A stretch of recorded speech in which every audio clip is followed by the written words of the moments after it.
La Interpol no nos deja ver su expediente. ¿Quién es ese tipo? ¿De dónde ha salido? ¿Por qué la justicia le permitió cambiar de identidad?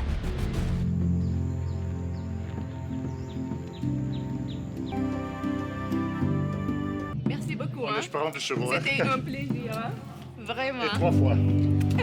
Sí, claro. Mira también.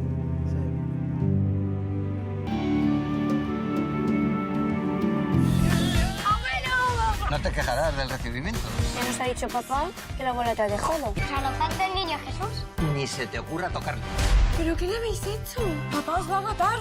Caballero, cantar la suya es lo único que quiero.